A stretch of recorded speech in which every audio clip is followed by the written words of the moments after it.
Welcome to your all-active Reserve and Veterans TV series. This information education show has three goals: tell who military veterans are, share about all organizations, auxiliaries, their programs and officers at all levels, and tell about memorials in all the cities we serve in this network. The VA system, state and county officers, hospitals and state homes are also featured. Please do check out our websites. Share your program ideas and concerns via the contact information on the show. We open each month's show with a patriotic theme.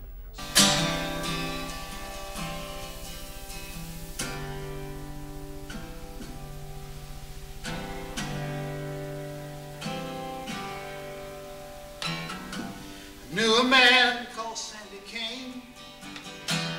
Few folks even knew his name. But a hero was he. Left a boy and came back a man. Still many just don't understand about the reasons we are free. I can't forget the look in his eyes or the tears he cried as he said these words to me. All gave some gave all. Some came through for the red, white, and blue, but some had to fall. If you ever think of me, think of all your liberty and recall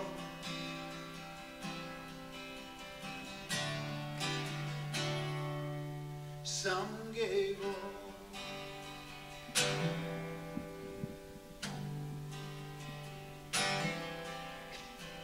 Sandy King's no longer here, but his words are oh so clear as they echo through our land. For all his friends who gave their all, who stood the ground and took the fall, just to help their fellow man. Love your country, live with pride. Don't forget the men who died. Oh, America, can't you see? All gave some gave all. Some came through for the red, white, and blue, but some had to fall.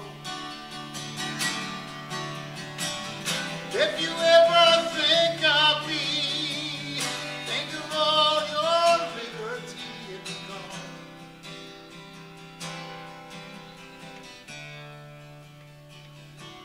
Some gave all.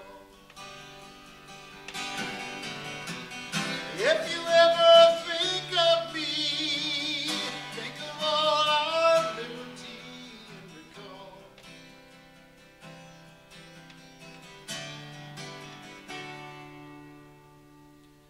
Some gave their all.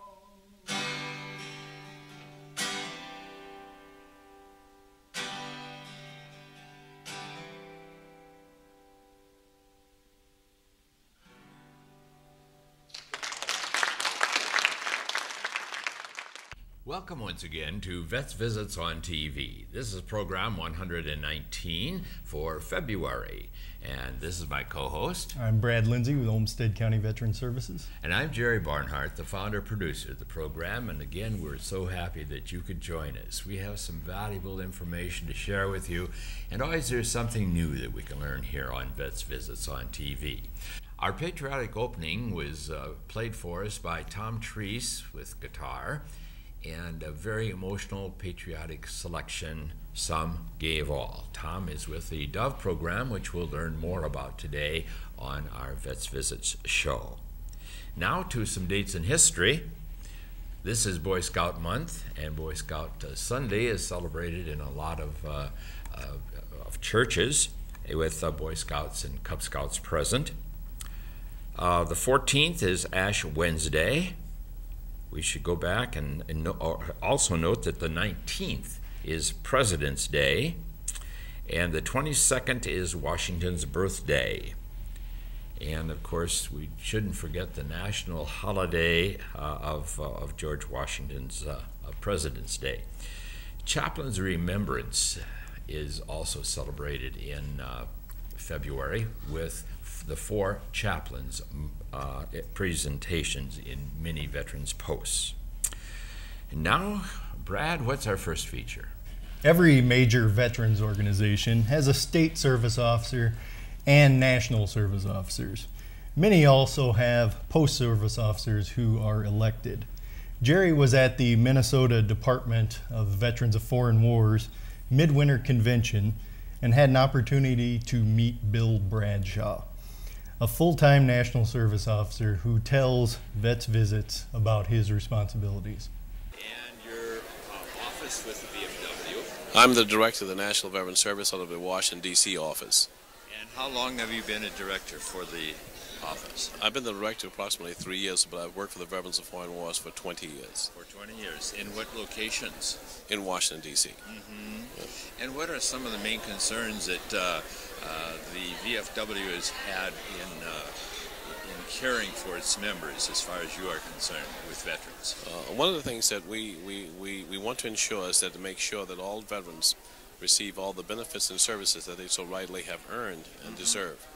And in these times of financial crisis in America, sometimes veterans are kind of put on the back seat. We want to make sure that the Congress and administration does not balance the budget on the back of disabled veterans.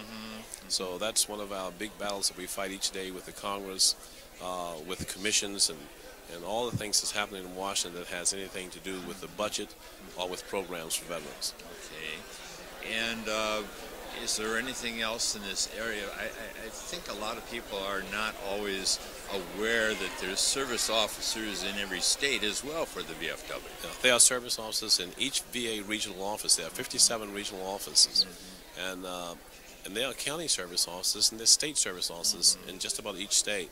So there are a lot of people that's ready to represent you. It's almost like going to court without an attorney. If you file a claim with the Veterans Administration, you should have someone to advocate on your side who's aware of the laws and the rules that it takes for you to grant this benefit. And the county ones don't always have all the answers, I presume, and they have to refer to the state offices? That's probably true. There are some county service officers who have well-trained, they are well-trained, they have a lot of training, but in the Veterans of Foreign Wars, we specialize in training for service officers. We have 4 classes a year throughout the country, and we train up to 125, 150 each time.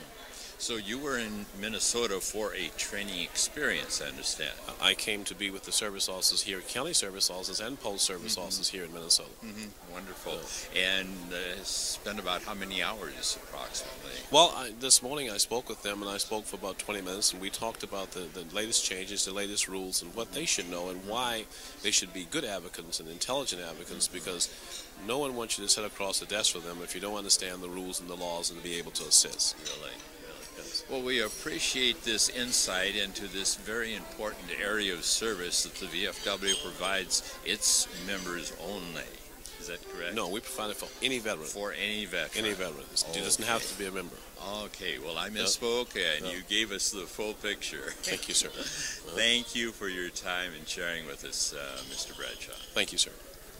Most counties in the United States have a representative who is really up on the information, and in my particular county, it's Brad Lindsay, and Brad's here to tell you today about this month about some of the responsibilities. What's it all about, Brad? Well, Jerry, basically, like he was saying, every county, at least in the state of Minnesota, has a county veteran service officer, and that's the same in many counties throughout the nation. Some cover more than one county. Basically, my job description, mission statement, is to promote the interests and welfare of veterans, their dependents, and survivors, and to enhance their quality of life through counseling, claims assistance, education, advocacy, and special projects. Our office assists county residents who have served under honorable conditions in the armed forces of the United States. We help them securing federal and state benefits which are provided by law. And we also assist them through our Veterans Transport Van program, which makes sure that we can get veterans to appointments in faraway medical centers, such as in our state, Minneapolis. Basically, the way it functions is, as we were saying earlier, with the National Service Officers, in this state, the VFW, the American Legion, and the Disabled American Veterans have offices in the regional office of the Department of Veterans Affairs in St. Paul. We basically are the ground level. We help veterans with their claims, help them complete the application paperwork, then submit it through the National Service Officers who are located at the regional offices. Their job from there is basically to help track the claims and to help the veteran with the appeals process if that becomes necessary. So we're basically the catch-all, one-stop shop for veterans on a local level. Do you belong to any type of veterans organization? There could be 2 or 3 in your area that could be very valuable to you and to which you and your spouse could be eligible. I often interview state and national officers who share valuable information. And of course, your phone book lists posts and chapters that are willing to respond to your particular request for information. Besides learning about and helping with various types of service to all veterans, you'll meet some great people. Next on our show, let's meet the Minnesota State Women's Auxiliary President of the American Legion, Dee Dee Buckley, and she's a really energetic young lady. We'll learn about her particular project for her year and meet her little friend. So let's go to Dee Dee. Did somebody say socks? My name is Sakatumi Sally. I'm so happy to be here tonight. I want to thank you all for helping our homeless veterans. And let's sock it to them really good at stand down. Thank you. I love you all.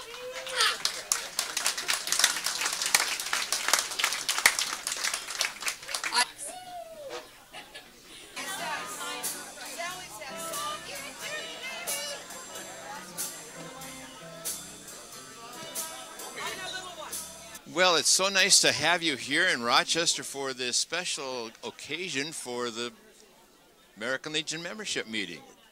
And you are Dee Dee? Dee Dee Buckley, and I am the department president for the American Legion Auxiliary, so that's for the whole state of Minnesota and the 52,229 members. Oh, wonderful. You gave us a lot of information. Yeah. Who is your little friend here? This is Sock It To Me Sally. Say hi, Sally. Hello. Hello, Sally. It's nice to have you too. Yes, with big, beautiful black eyes. Yeah.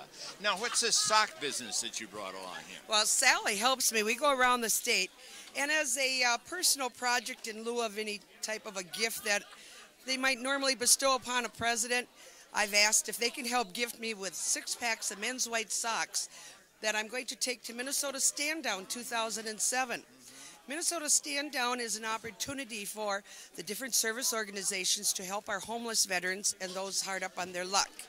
And they get a lot of things at Stand Down, help with jobs and maybe some housing.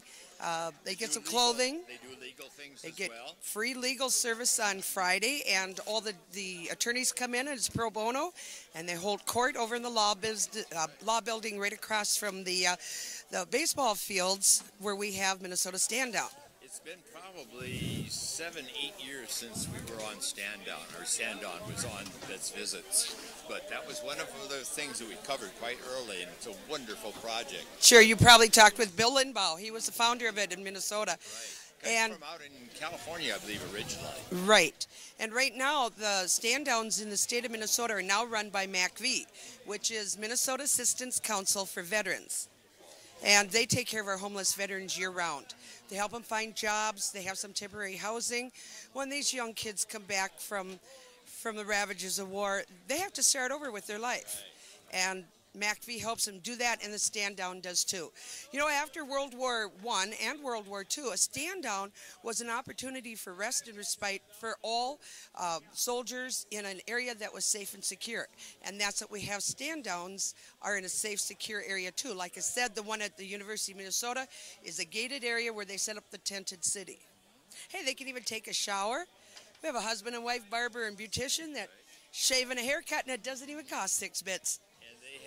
It's a wonderful opportunity to give some patriotic and support as well to the men who are not doing quite as well as they might be able to otherwise. You know, not only men, there are homeless female veterans as well. Well, right now in Iraq, they say 10% of our soldiers over there are female.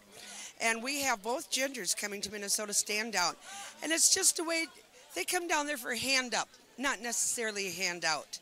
This is just one of the nice things we can do for them.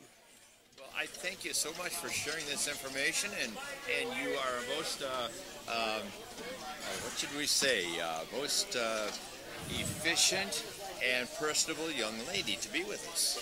And I'm not bad either. No, you aren't, Sally. Sock 'em to me, Sally. Suck it to me, baby, suck it. And she will suck it to them at Stand Down next year. Thanks so much. Thank you. Last month we shared part 1 of the DOVE project. That's the Development of Vietnam Endeavors. Several speakers will be identified with name captions, as will youth leaders. We'll also view part of a school dedication with Marines who were present in Vietnam. This is kind of how it started, if I remember right. I want to show you a picture. And I think I said something like, this is my next project. I'm going to build the school in Vietnam. Would you like to help? Do you remember that? I think that's kind of how the conversation went the first time we met. Well, needless to say, we have, you've accomplished what you set out to do. This is a picture of John's school. This is the one that John built in Vietnam. Yours will be identical. So do look at this before you leave. Today is a special day for a lot of things. We honor you for what you did. You said you were the first high school in the United States to build a school in Vietnam. That's the ultimate compliment. No matter what you do the rest of your life, you have that to fall back on. Nobody can ever take that from you. And I remember a couple comments today that we talked at the school, and I had said, not everybody is going to think what you're doing is a good deal, and you ran across that. I've heard comments. But you know, the one other person that I got to mention is Valerie. Valerie has been, I've spoke at the school before, and I've admired what she does with her young people. The students reflect teachers. And you guys reflect Valerie very well. You're an amazing group of people. But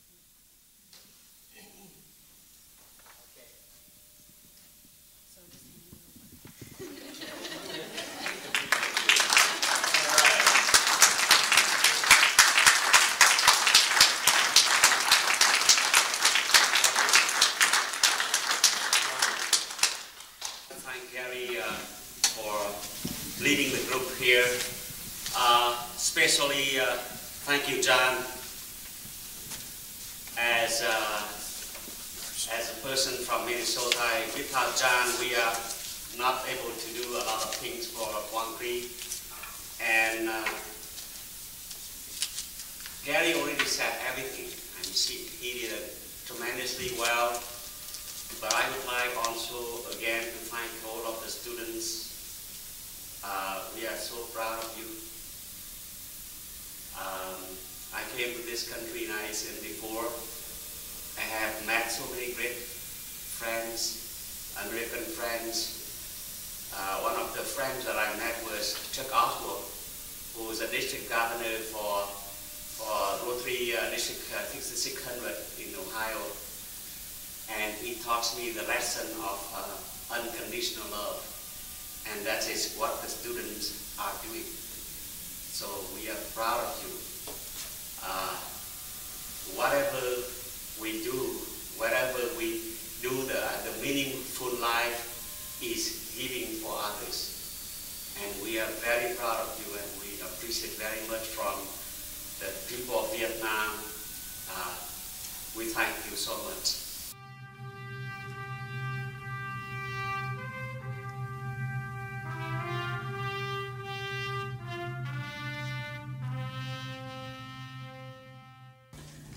Years ago, we were here in a very unfortunate war with your country. We come back today in the spirit of peace and reconciliation.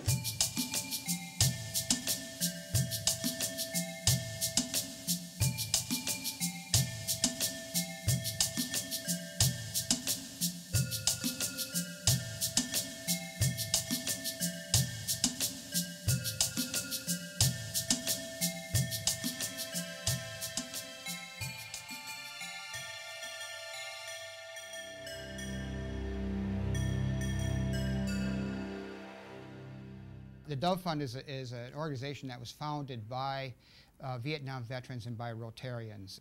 The Dove Fund is unique because 100% of donation is going directly to the people and the children of Vietnam. We have a board of trustees and we have about 25 members at this time, and all of those members volunteer their time to work with the Foreign Relations Department in Quang Tri. Some of the major battles of the war were fought up there in Quang Tri. When you hear about Khe Sanh, Con Thien, Rock Pile, it's good to be able to go back to those places because of the fact that these areas were so badly ravaged by the war.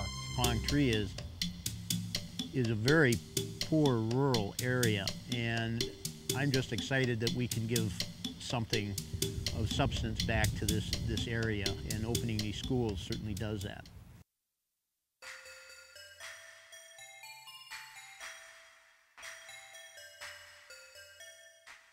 We came over here and we dedicated a school that was funded by My Brother Marines, and HMM stands for Helicopter Marine Medium. The school that was funded by HMM 164 is at a highly symbolic place for all of us that flew in Vietnam.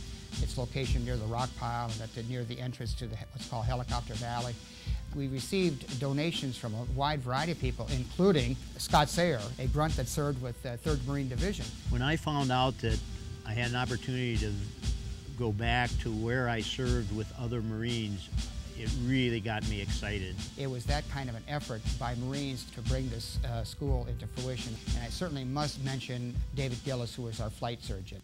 I see this effort for the HMM 164 squadron members as just a continuation of the humanitarian part of our mission while we were here. And the doc made a huge contribution towards starting a school and said that we had to do the rest.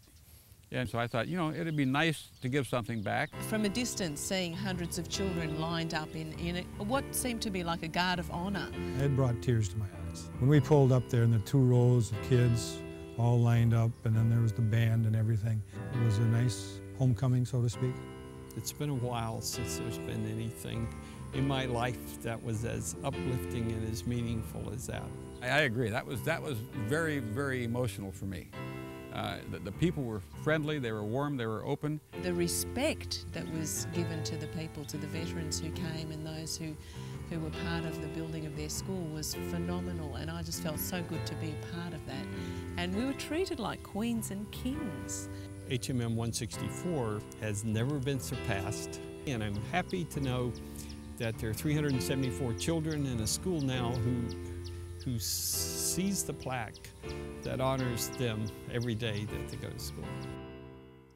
When I was there as a Marine, I was there to do a job, and I wasn't there to learn their culture. Unfortunately, I never had a chance to draw much of an opinion about the Vietnamese. Our unit, we were always in a free fire zone and very seldom saw any villages, so anything we saw wasn't supposed to be there. I had very little, if no, contact with the Vietnamese people.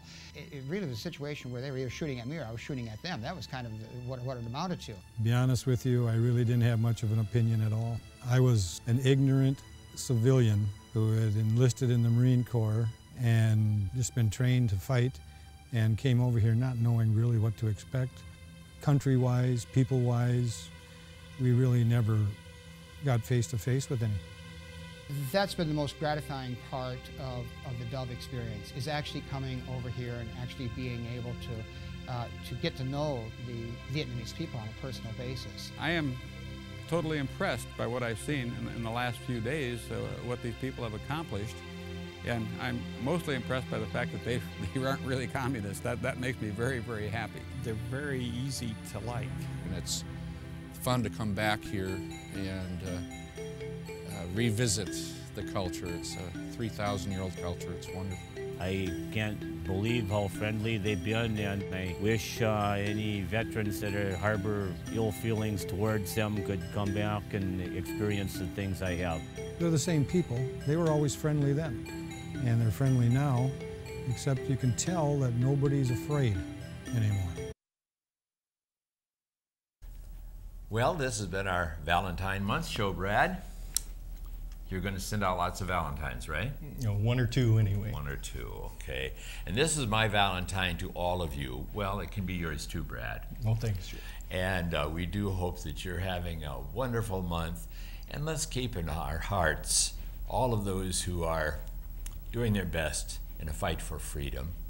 And know that there are many who are succumbing to the battle wounds that they've been suffering. We do hope and pray that they'll be on their way home soon. So from Vets Visits and all of our board members and our staff, we do thank you for tuning in, for spreading the word around and reminding many that we are on YouTube 24 hours, 7 days a week.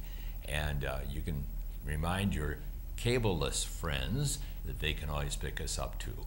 So thanks again, take care, see you next month.